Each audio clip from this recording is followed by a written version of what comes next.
Hey there, and welcome to the Unleash Your Greatness Within podcast. I'm TJ Hoisington, and in today's success interview, I was privileged to interview Jennifer Brown.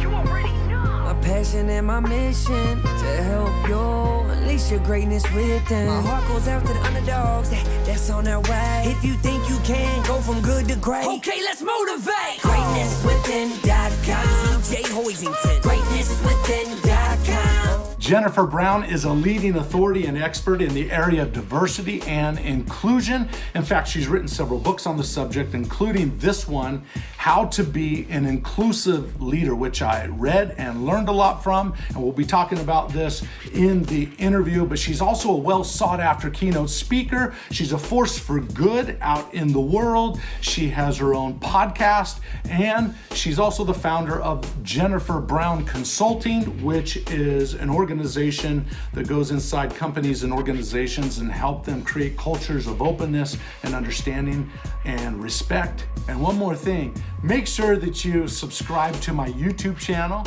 and make sure that you click that notification bell so that you're the first to be notified when I come out with a new podcast, a success interview, or a success or inspirational message. That way you'll be the first to be notified. And besides, I would love to have you a part of my community. All right, without any further ado, let's jump right into the interview. I'm really excited. Jennifer, welcome to the Unleash Your Greatness Within podcast.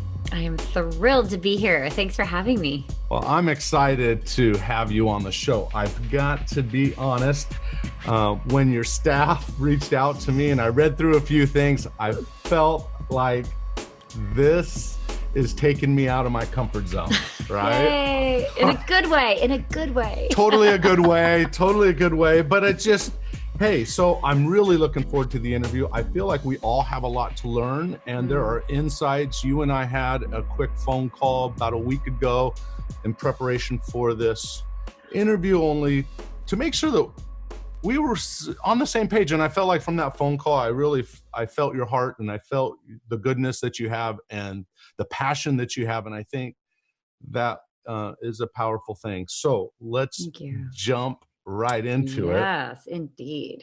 So one of the things we like to do with all of our guests for these success interviews is start off with your story. Yeah, boy, winding road as for many of us. So in my 20s, I'll start there. I wanted to really make a difference in the world. So I found my way to nonprofits, and I had every job under the sun in those great organizations. And I think I knew I needed to do purpose-driven work. It was really important to me. But I was also a singer on the side, and that was always a passion, but I never quite thought I could do it as a living.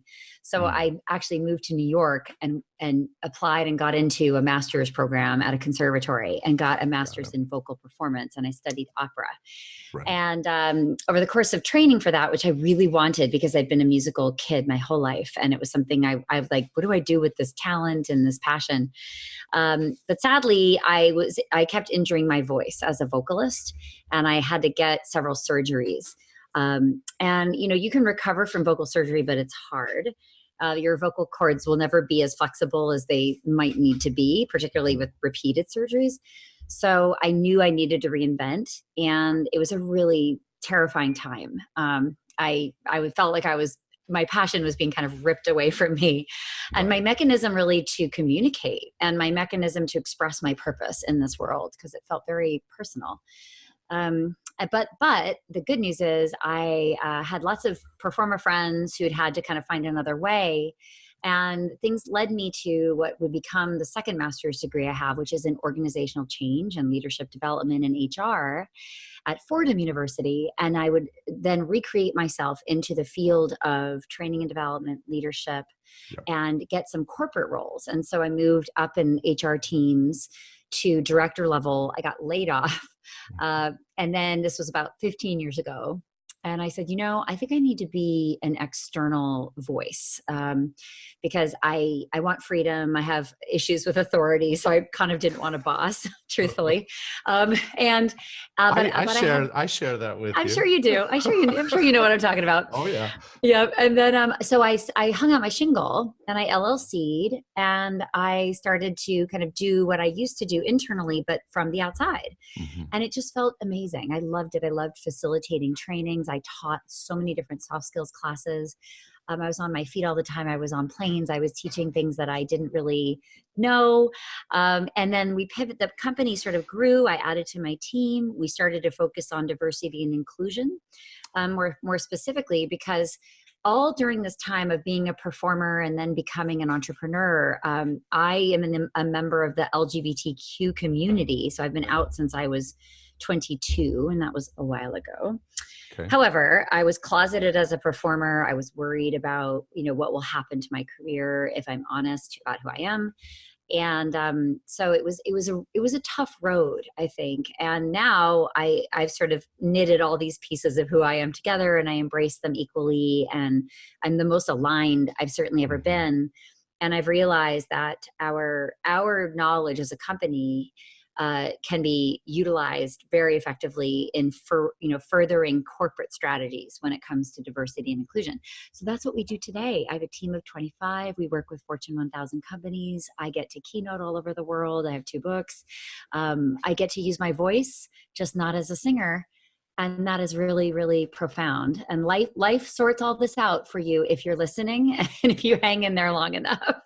Totally agree with that. It does sort it out, but you do have to be patient. I felt like when your team reached out to me, I immediately went to your website. Yes. And I thought we worked for the same company, right? Because Really? I noticed on one of the taglines you have on your website is, "We believe in unleashing the power of human potential, embracing diversity, and helping people and organizations thrive." So the words that stood out to me were unleashing the power of human potential, helping people, organizations, and thriving.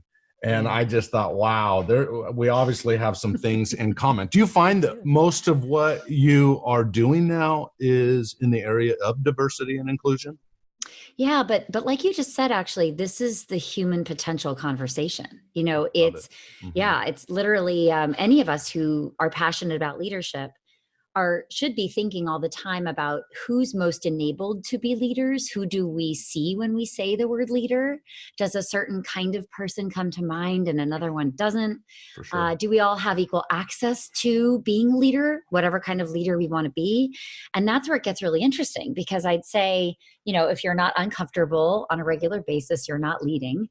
And you should be seeking what's uncomfortable. And for a lot of the folks that we work with, the discomfort comes from difference. I think it comes from stepping out of, well, my life has been this way and I'm comfortable here at this workplace. And what do you mean other people aren't?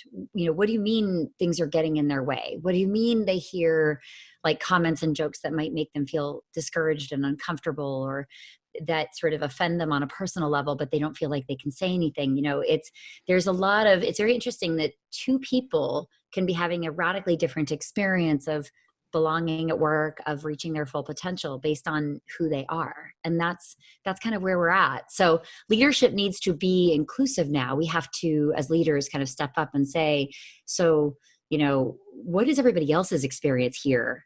And be able to step out of our own lens and say, I want to care about that.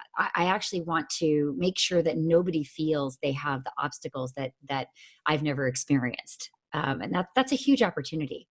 Well, and that is well said. I don't know of any person that couldn't agree with anything that you just said, right?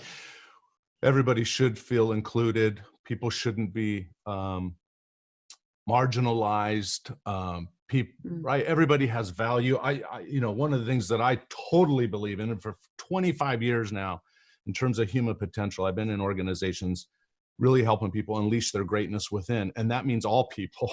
That means with all backgrounds, right? I'm a big believer that oftentimes it's not and you might have a different stance on this, I don't know, but it's not, I argue that it's not where you start, it's where you finish. And we all come from different backgrounds, different circumstances. And I hope that my message is reaching out to people to teach, think big, push yourself, fight through it, be a victor, not a victim, those kinds of concepts. And, I just wrote down here, we believe that all people have value and individual worth. No matter where you come from, you can succeed. Everyone has a voice and they should express it. And that I also believe, I wrote down here, I just thought about it after reading your book, by the way. Here's the book. Oh, there it is. Yep. Ooh. How to be an inclusive leader. Yay. Your role in creating cultures of belonging where everyone can thrive. Love that. Fab. So I read through this. I spent all day yesterday going through it, taking, I don't know if you can see that. Ooh, I love that. Notes. Oh, that makes authors so happy when you see things like that. Thank you. I go through stuff and I think through it and I argue with myself and I try to truly, and that's what I love about visiting with you and having you on the show, is I felt like you come from a place of inclusive, I hope so. Pride. Yes. Right. Everybody matters. And I think messaging has a big role to play. So here's a question I have for you, because on one of the first videos I watched of you, it was the TEDx that you did. Yes. And you talked about bringing your whole self to work. Right. What does that mean, bringing your whole self to work? Means different things for different people. And I think that's the important part of it. Well, it's become this mantra in the companies I work with, because we know that when we're comfortable at work and we feel we're relaxed and we aren't afraid or managing whether we belong or not, we actually do better work when we're creative. And that's so obvious, right? It's so intuitive. But I think when we say, bring your whole self to work, bring your best or full self or whatever the word is, it is easy for some of us to do that, and it's not as easy for others. And that those of us it's not easy to do is when bringing your full self to work means that you're taking on some risk in terms of alienating people. You're the only one that has a certain identity and nobody's talking about it. And yet it's a really big part of who you are. So I'll just give you an example. Okay. 50% of people who identify as LGBTQ are closeted in the workplace. Mm-hmm. So 1 in 2.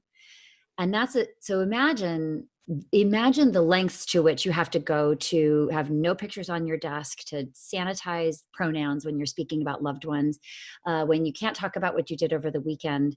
And I guess depending on if you're sitting on a certain side of the table, you might say, oh, please, everyone's fine with that now. Like, we're so beyond that, but we're not beyond it, because 1 in 2 people are literally hiding who they love and who their family is on a day-to-day, hourly basis, literally.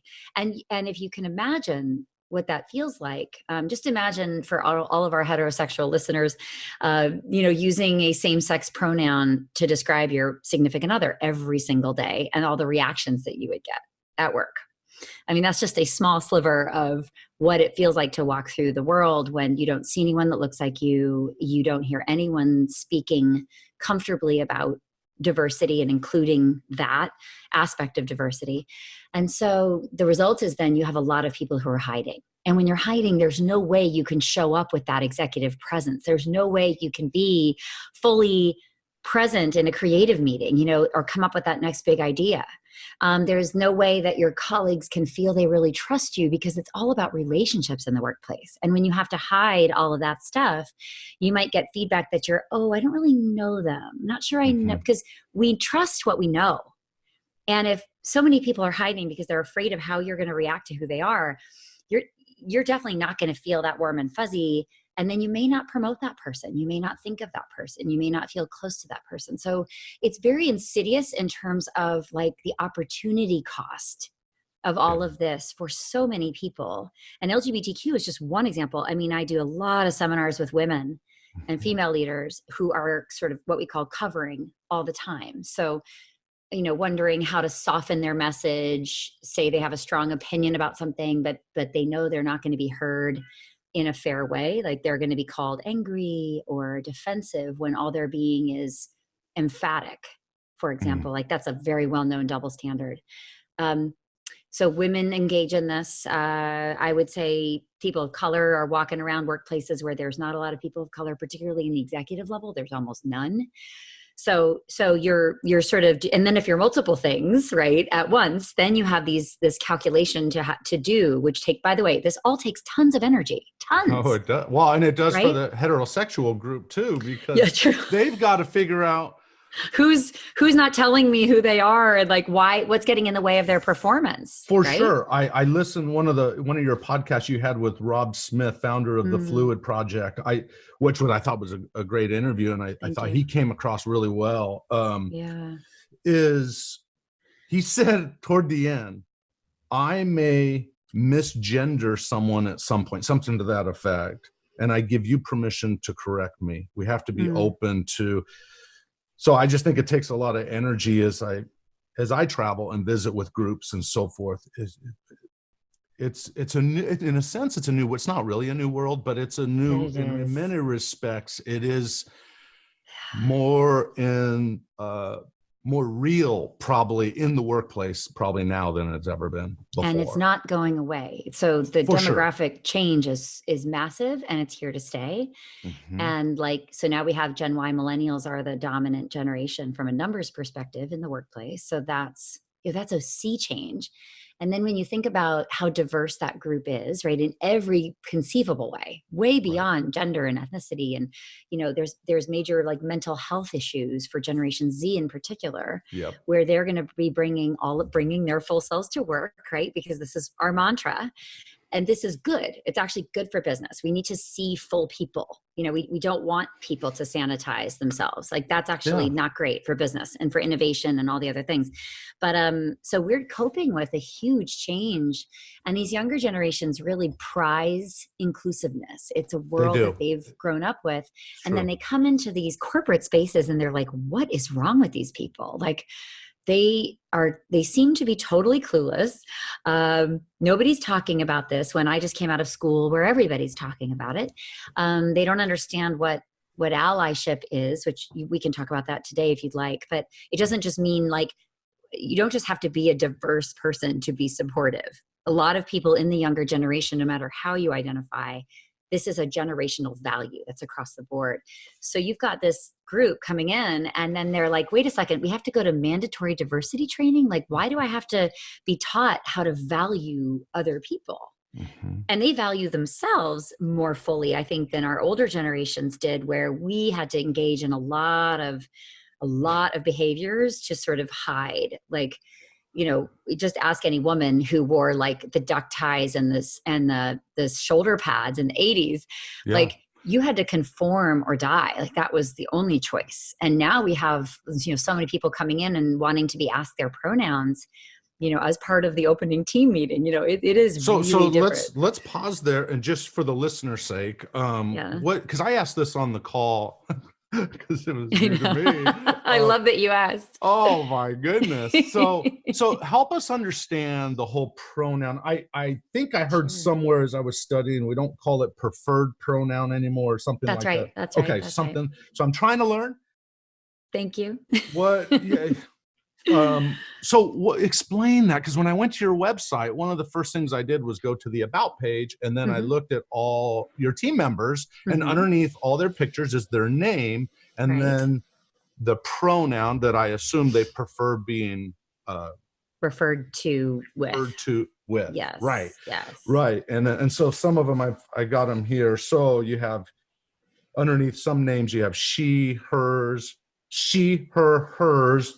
While for someone else, it may be they, them, their, and vice and so forth. So just explain that, would you? Yeah, sure thing. Okay. So in the old days, I think we, including me, mostly understood sexual orientation, right? As a continuum of identity, gay, straight, and bi, and all these other things, but it's a continuum. We called it LGBT and we put it on a binary, like you're either gay or not. But it was identity's never really been a binary. It's just been a sort of shortcut to make it easier. but that's never been true. And so identity is always a continuum, not a binary. And so sexual orientation is your romantic affiliation, right? The gender of the person you want to, fall in love with, be with, create your life with. And then gender identity is totally different, actually, which most people don't understand. And gender identity is also a continuum, but they kind of live this way. Okay. They're not the same. They're actually two different continuums. Okay. And everybody can be at different places on each of these. So for me, I'm in the LGBT community, and I choose to have my life, with my partner of 20 years, Michelle. But on the gender binary and the gender expression continuum, sorry, not binary, I identify as very feminine presenting. So my gender identity is very, it's called cisgender, which is the opposite of transgender. So Okay. cisgender means that I was born in a body whose gender matches my sense of my gender. My sense of my gender is a woman, and I was born in a woman's body. So that means I'm cisgender. Cis means same in Latin. And then the opposite end of the continuum is trans. And then in the middle, there's gender non-binary or gender fluidity. You mentioned the Fluid Project and Right. Rob Smith the other day. That's gender neutral clothing.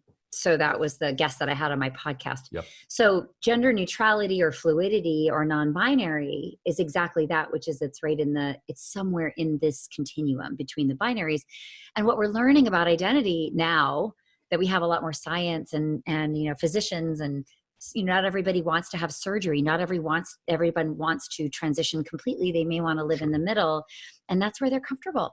And so it's interesting for pronouns, because my pronouns are she, her, hers. Okay. Yours might be he, him, his. It is. And that's right.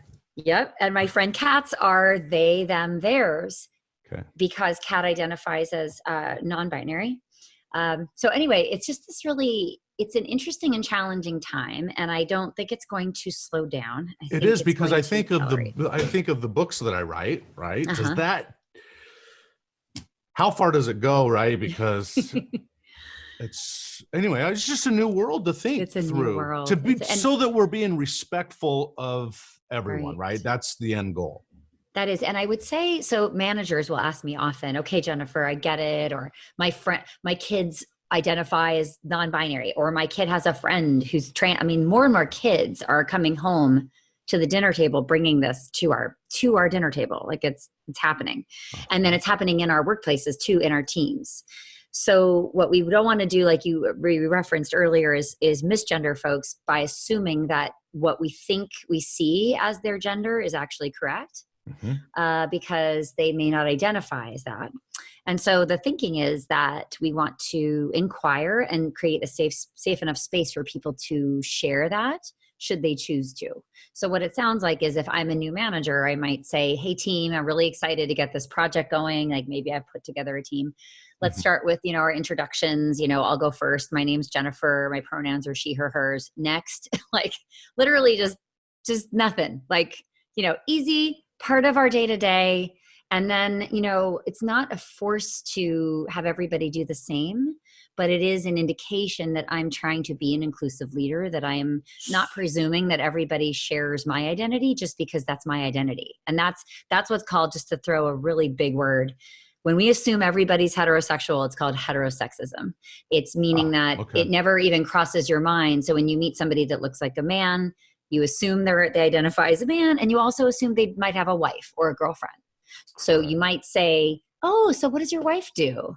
And then that puts a person in a tough position to have to come out to you if they want to, and if they trust you, right? If you're a client, if you do business all over the world, it's, it's very risky to actually come back to that and say, actually, let me correct you, or here, whatever.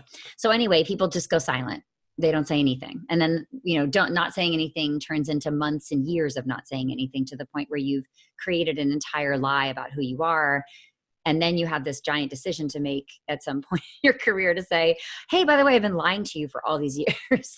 This is who I really am. We don't want to put people in that position. So do you expect everyone, like, would I go in and say, provide my pronoun? Is this everyone should be doing it kind of a thing? Well, I mean, if you've got younger people on your teams, you've got to know that this is one aspect of language and identity that they're pretty comfortable with.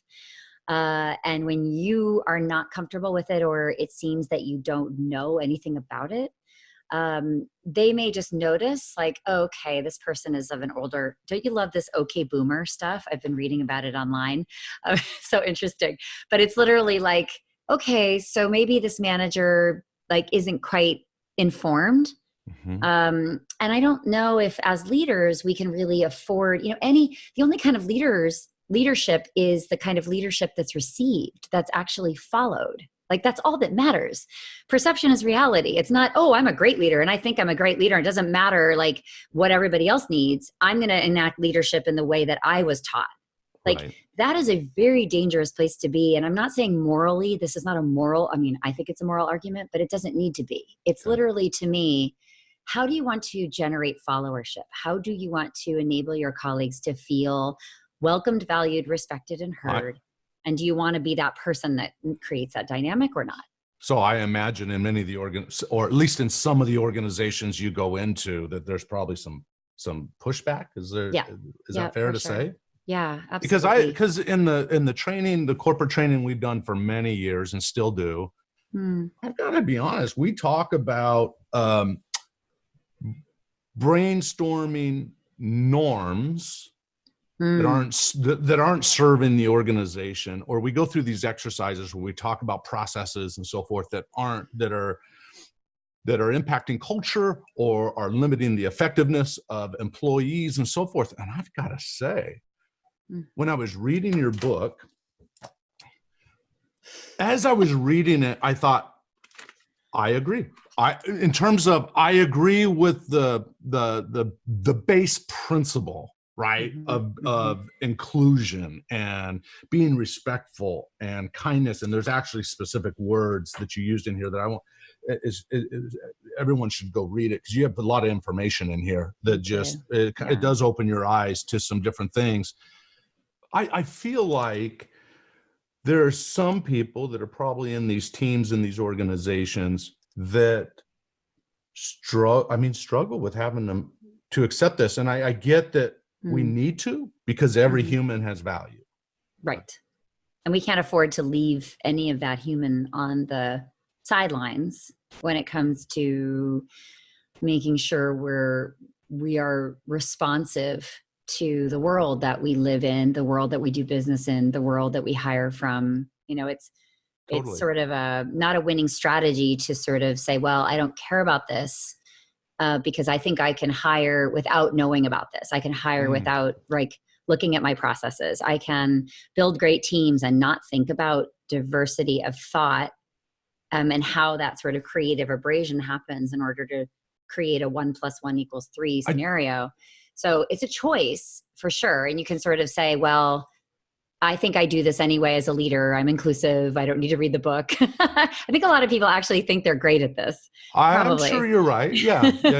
But when I've done the training over the years, I've just thought we've done a lot of what you've talked about in the book in terms of the core principle, to the point it blows me away that the whole concept of gender or sexual orientation, if I'm saying that right, I apologize. If you are. They're different. Yep. Good job. Okay. Good job. It's never come up, and maybe it's because you said on one of the phone calls that 1 in 5 people. What was the wording? Don't 1 in 5 people under the age of 35 identify as not straight and not cisgender. Okay, so maybe in these meetings that we have, we talk about respect in the workplace and all these different things, but it's never been brought up specifically as a talking point. I think the reason it's not coming up, there's a lot of reasons. I think there's a lot of fear to bring it up. If you feel you've been left out of the conversation, nobody listens to you. I've had the experience as a woman of being in many meetings where I'm the expert and I'm the most senior person in the room, but everybody responds to things I say by looking at my male colleague. Like literally, it's like, I got you. or right? Or being spoken over, or having ideas stolen, or feeling that you can't jump in because the extroverts are sucking up all the air in the room. There's all kinds of meetings are perfect petri dishes for inclusion and exclusion. They are great examples of places where so many exclusionary behaviors are sort of allowed to happen unless somebody's actually noticing them. And so if you said you do a lot of sort of consulting on like what's effective brainstorming, but brainstorming is only as good as people's comfort in bringing themselves to that table and to being heard. And if somebody's feeling smaller than because of their difference of identity, and they feel smaller than in general in the company, and they're maybe the only one at the table, or even in the company or at their level, that person is, I can promise you, is sort of probably wrestling with how much do I say, and do I belong here, and will I be listened to? I believe that there are, of the thousands of people we work with in a given year, for example. Yeah. There are people that feel that way outside of the sexual orientation or gender issues. I mean, people in many respects are just afraid to share their ideas that there might be some form of reprisal at any level. True. And so encouraging the listeners, you have to be willing, and step in here if you have a different take on this or whatever. You have to be willing. You've got to have courage to be a force for good. You have to have courage to stand up. And for example, if you prefer to be referred to as a pronoun, they, them, their, you've got to make that known. And understand at the same time that might throw some people off, and that might be a little different for some people because of their belief system, their map of reality. Right. And so both sides, would you agree with this? Both sides need to be patient with each other. I agree with that. I think, and there's a lot of, we like to say calling in versus calling out. So I don't know if your listeners would know what call out culture is. Okay. Call out culture is the, unfortunate, it is when people are publicly shamed for saying the wrong thing when it comes to everything we're talking about. And maybe doing that in Twitter, maybe calling out, a CEO who's trying to make remarks about, diversity and how important it is. It can happen in a lot of ways. And it is very, I think, really harmful.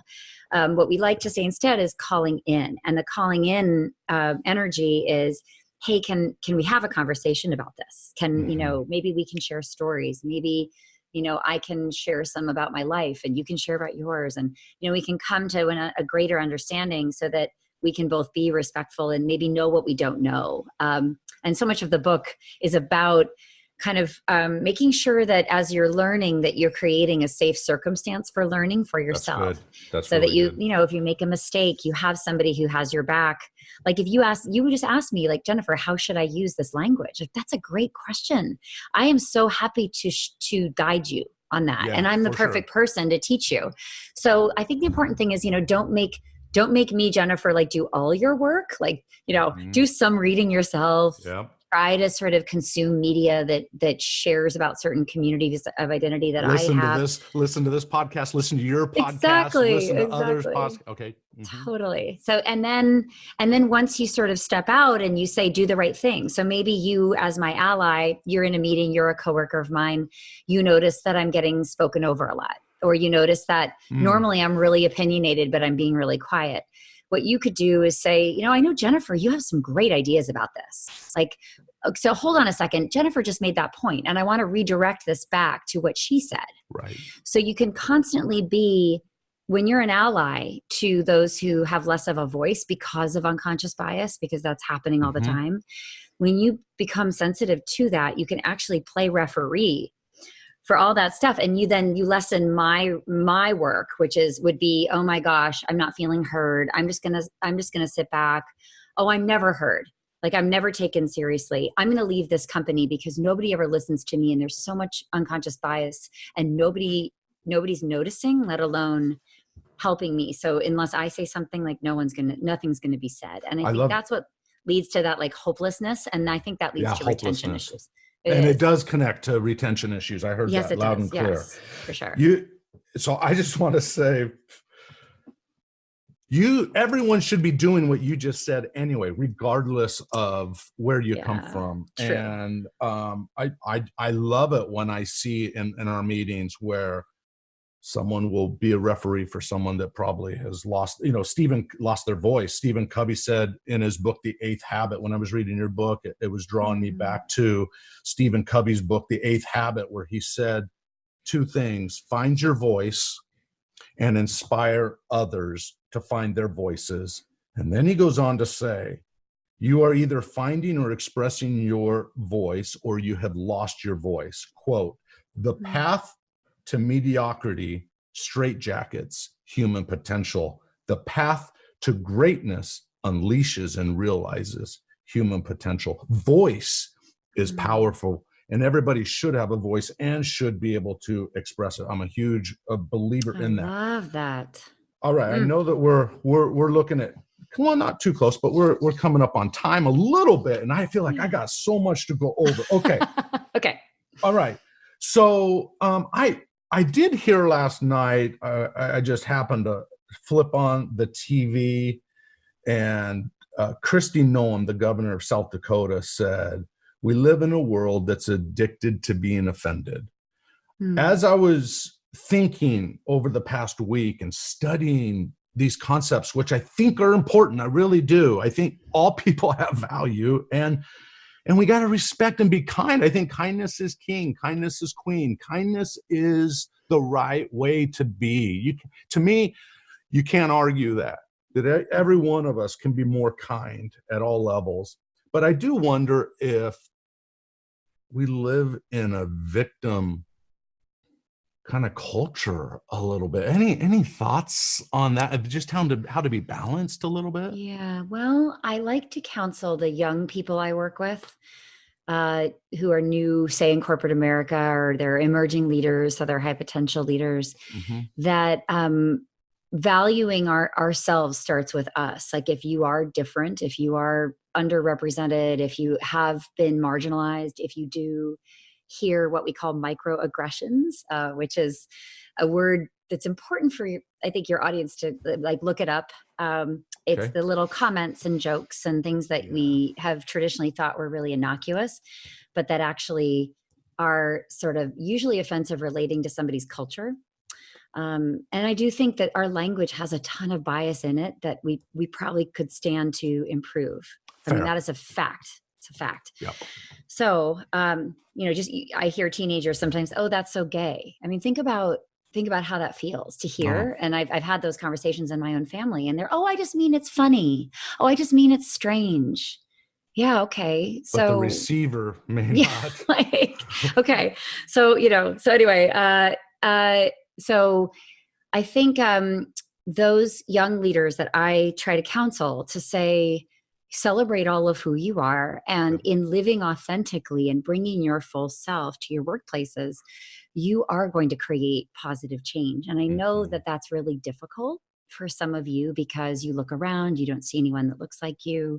Maybe you work for a company where you look at the senior leadership and there's nobody that in an obvious way shares your identity. So what we think when we're at that level looking up is, oh, there's no chance for me to get there. There's just there's nobody that has done it. And therefore the sad thing and the tragic thing is that we sort of surmise then that there's no way I can make it. No way. I think if you think you can, defy, my thought is defy the odds. I mean, go after it. Yes. Don't believe. Don't give in to that. Possible. Don't give in to that. Don't succumb. I know, but that's not what, if people don't have people like you and me in their lives, where are they going to hear that message? Like, how are they going to be strengthened through mentorship to say, no, you are actually so talented and you can be the first and you can crack through that ceiling and you can be all those things, even though you don't see them, you can be them. And I think that's it's easy for you and me because we're so confident. But there's so many people that are like that when you pick up this vibe, you sort of internalize it, and it results in you playing smaller. It results in self-doubt. It results in imposter syndrome, which I'm sure you've talked about on your show. The imposter syndrome is not equally felt. Imposter syndrome lives, I think, more commonly in anyone who's underrepresented, because you're literally like the first person that you've ever seen. and you're sort of feel like you're hanging on tenuously to everything you accomplish. Like, it's almost like, oh, I'm not sure I even belong here. So, but even though you've earned your place there, you are always doubting whether you belong there, or Totally. you're sort of having to be like 150% perfect and have like 10 times the qualifications, because you also are representative of an entire group of people that has never been at that table before. So it's very intense. Like, this is not a joke. And I know it's hard for people to understand, and you just have to believe me, I guess. But This is something that happens to us, and I can speak from personal experience that I've literally studied how men behave in business, and I have emulated it. I have copied it. I have practiced it, because I have lacked role models, and I have struggled with the imposter syndrome and whether I belong. And so, but that's me, like, lucky me, I was supported to do that. You know, I happen to look a certain way that's acceptable, you know, in the business world, whatever. Like, so I have things going for me that make my journey a bit easier than a lot of other people. And I'm still saying, as a published author, as a major keynoter, I still have those moments where I play too small, because I don't think I saw anyone living the life that I'm living. And I honestly, I didn't, particularly women who were at the level I'm at now. So I think a lot about how I can be visible for others, because that wasn't something that I had. Wow, you were really authentic there, to be really real. I love it. Okay, so a couple thoughts. Yes. I learned early on that sarcasm splits the spirit in half. Oh, wow. Sarcasm is, I've taught my children that it's never okay. I don't like it either. I'm so in agreement with you. I don't like it. When someone is trying to be funny and sarcastic to me, I feel like sarcasm eats at the lowest common denominator. And so that's number one. Just a quick thought I had. Another thought I had was, as you were talking, is I wrote a chapter in one of my books, The Secret of the Slight Edge, said, if you are what you do, then when you don't, you aren't. Oh.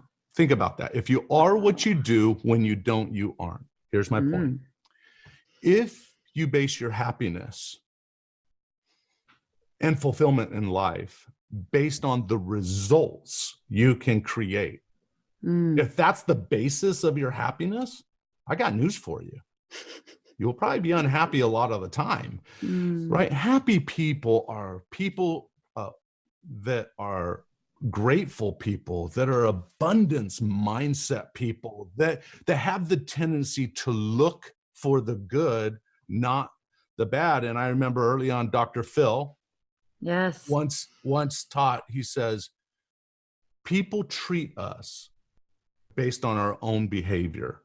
So I think in the later portion of your book where you talked about messaging and getting people to align with you, but doing it respectfully and calmly is the way I would say it, is really important. Now, here's a quick question I have a little pushback on. I'm not sure that I do, though. So you're going to help. You're going to help educate me. Sure. So in our society, we're taught that anybody can achieve their dreams if they just work hard enough. That's the American dream, right? Or the meritocratic mindset is often reflected in the workplace. But you say in How to Be an Inclusive Leader, you say meritocracy is a myth. Now, let me pause you before you answer this, because I had to read that portion of the book several times. The term privilege came up. So based on my research this week, probably more than ever before, I realized I'm a person of privilege. And so am I. But it's a definition thing, right? Simply, if nothing else, simply because I'm a white male. Therefore, I've been blessed with certain opportunities afforded to me that that others weren't afforded. My question is, life isn't fair. For example, I came from a family of 8 children. My dad was in the Army. Growing up was always financially tight. I did not have a silver spoon in my mouth. But when I locked on the idea by listening to a tape starting at 15 years old of a motivational speaker named Jim Rohn, who was Tony Robbins' first teacher, Jim Rohn. Interesting. Didn't know that. I was laying in my bed and he taught me that I could be anything that I wanted to be, that I didn't need to allow my circumstances to define my reality. Right. And so I remember taking that and looking at my circumstances. So this is where I was. My circumstances, I felt like were here, but my ideal vision of where I wanted to be was up here. And between that, we call cognitive dissonance, right? So, in this space creates a lot of energy and power and motivation to either move toward the desired ideal or to resort to the old or the current or whatever. And, or maybe the victim, or the victim, or the victim. Place, right? So I wrote here, I actually printed out this out of my book, If You Think You Can. As I said, I didn't say this in the book, but I wrote on the side, some people were born with circumstances where they received privileges that they didn't create. But the flip side, and this is what makes America great, is that you can start out with nothing in this country and make something of yourself. And I got stories and stories and stories over the years of people who came to, immigrants that came to the country with 10 cents in their, 50 cents in their pocket and became millionaires, and unbelievable opportunity. And I write in the book, quote, true achievers make the habit of not sitting around waiting for their break. They create it. They take action. Howard Schultz, Starbucks coffee founder and chairman, asked, what distinguishes the talented person who makes it from the person who has even more talent, who doesn't get ahead? Part of what constitutes success is timing and chance, but most of us have to create our own opportunities and be prepared when we see the big ones that others can't see. I just want to encourage all listeners, and I've given your take on this in terms of meritocracy. There, I get from the definition, I'm a person of privilege, but on the flip side of that, I feel like I wasn't a person of privilege, right? Right. Because I came from a little bit more of a difficult upbringing, and I was able to kind of fight through that. And so, where's the balance there? Yeah, I'm so glad you asked about this because it's where a lot of people are stuck. The word privilege, first of all, has been a bit weaponized. Right. So even I have felt that. Okay. When I'm honest about I had a very different background than you, even though maybe somebody would lump you and me together based on what they see. But actually, you and I are vastly different from a socioeconomic diversity perspective. Okay. Right. So you and I are diverse in that way. Okay. We have traditionally talked about diversity a lot as gender and ethnicity based, because those were the underrepresented demographics in the workplace and still are. And many programs have been oriented around that. So when you say the word diversity, those are the things that come up, like affirmative action will come up, for example. But now the way we talk about diversity is literally all the nuances of other kinds of diversity, like the one I just said between you and me. You know, we are both white, and we may be both cisgender, I'd say, but we have socioeconomically incredibly different kinds of families. And so that when I open up to say everyone has a diversity story, I would invite, if you were an executive in one of my rooms, you know, you would have shared what you just shared. And I've had Jewish executives say, I'm on a Christian dominated management team, and I'm in a part of the country where that's what our company, that's the predominant religious value here. And, you know, we therefore, like when my company scheduled a meeting over my high holidays, and I went home to my wife and I said, should I say anything? Like, it didn't occur to anybody. And we decided that I wouldn't say anything, you know, and I just went back to work and skipped my holidays. Like, so it's just that extra sensitivity to who's in the room that is often invisible. So we talk about visible diversity and invisible diversity. For me, being LGBTQ, it's like something I can choose to hide or to share. And oftentimes when I share it, I feel like I'm sort of out on a limb and I'm taking a really big risk, because I feel like I could hurt my credibility. I could hurt my ability to be listened to. and I know you wouldn't support that as my friend, as my colleague, as my boss. You'd be like, no way. Like, Jennifer's got the goods. Yep. But the problem is not everybody's aligned with you. And I know that. So I'm not going to talk about that. I'm going to minimize it and hide it. Anyway, but I'm a person of privilege, many privileges. And I think funny enough, all of us have privilege, actually. Yeah. Right. No matter who you are, you've got some, I say to my diverse audiences where there's a lot of like Black and brown faces, I'll say, look, you're in this room today. Like, the fact that you could take a day off and come listen to a speaker like me means that like some company is paying your salary and you didn't have to leave your hourly job and come and listen to me and risk your job. Like, so anyway, it's so universal. And instead of weaponizing privilege as something to be ashamed of, the way I talk about it is that my privileges, and I would define that maybe as the things that have been relatively easier for me in my life. So you pulled yourself up by your bootstraps. But the fact is, though, that as you looking like you went through the world, people were relatively perhaps more comfortable with you being a leader and being an author because they've seen you before, right? Yeah. So you're not unusual from a demographic perspective. So when you put an idea on the table, people are going to be like, of course, we believe you, totally. So anyway, and you're very charismatic, you're confident, you're an extrovert, you're a tall man, even height has a lot to do with our believability. Anyway, so the things that you might say, well, I earned it all. I would argue, yes, you totally closed that gap, but you had some helping factors, just like I had some helping factors. And I can still get into rooms and tell the truth and challenge people in a much easier way than somebody that doesn't look like me. I can literally say the same exact thing, but I can make that point. So that, to me, privilege comes with an opportunity to get into rooms, to say things, to challenge a peer, to take a risk on the part of somebody that needs some help being seen and heard. And it's just very simple. It's actually good leadership. To your point, it's noticing, where can I maybe intervene here? Where can I point something out? Where can I maybe just take somebody aside and make them aware of what they're saying, what they're doing, that they probably don't even mean to be harmful and exclusionary, because so many of us don't see ourselves operating. We don't see the blind spots in our own leadership. That's right.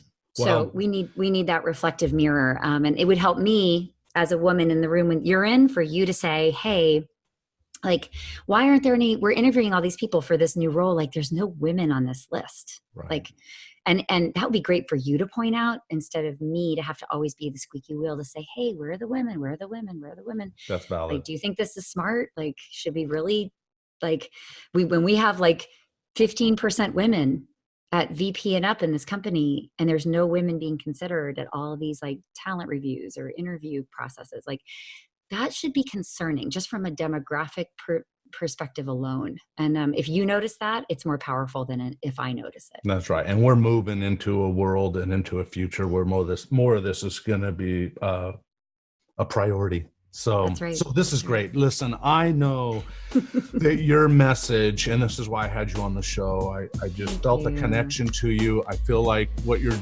doing, what you're striving to do is a positive thing, is a good thing to bring awareness around these issues. First of all, everyone, her book is How to Be an Inclusive Leader. Make sure that you go to Amazon or go to any bookstore where it's located and get your copy. Is there anything else that you would like to give direction to, your website, or how can people get in touch with you? Yes, absolutely. And I want to say I did the audiobook myself. So, and I used to do voiceovers. So if you like the sound of my voice, feel free to sing. Do you sing at all? I used to. No, I'm with you. No, I kind of can't, but that's okay. I'm with you. I'm with you. So that's great. And then let's see. So I have a first book. If you like this one, you might want to rewind and read Inclusion, which was my 2017 book. Okay. Which was my first. And then I have a podcast called The Will to Change. It's on iTunes and anywhere you digest your podcast content. And then on social, I'm at Jennifer Brown on Twitter. I'm at Jennifer Brown Speaks on Instagram. and Jennifer Brown Consulting on LinkedIn and Facebook. And if you're curious about our consulting services or me as a keynoter, which I do a lot of and I really enjoy, please drop us a line at info@jenniferbrownconsulting.com. Perfect. It was great to have you on the show. And I feel like we just touched the tip of the iceberg. All right. Well, I'll let you go. Read the book. For sure. Make it a great one. And I wish you continued success. Thank you. So what'd you think of the interview? I thought I would just jump in here real quick and leave some concluding remarks, because I know some of you in my community are probably wondering, why, TJ, why did you do this interview? And I've kind of explained that in the interview, but I just want to leave some final remarks on it. First of all, Jennifer was great. I think she comes across well. I think she's just a class act altogether, and I enjoyed interviewing her and getting to know her better. She's opened my eyes to some things, but let me tell you something. I'm not endorsing any particular ideology. Here's what I am endorsing. I'm endorsing kindness at all levels. I'm endorsing respect. You see, I come from a place where I believe that we have a heavenly Father, a God, who loves all of his children. So next time you go into the office, here's my hope by you listening to this interview. I hope you enjoyed it, by the way. I hope you'll give me a 5-star rating on it. I hope that you saw some value in it. And I hope that when you go to the office tomorrow or today, whenever you watch this, or you're in a group of people where maybe there's someone that you don't share a certain philosophy with, that you'll just have respect for them, that you'll have kindness, right? It doesn't mean that you have to agree with everything, but you know what? When we work together, we live together, just as Jennifer pointed out, it's important that we all show some kindness and some respect. Nobody should be marginalized. Nobody should be feeling like their voice isn't heard, right? You have greatness within no matter where you come from, all right? I hope that makes sense, and I hope you got something out of this interview. All right, now go out there and unleash your greatness within.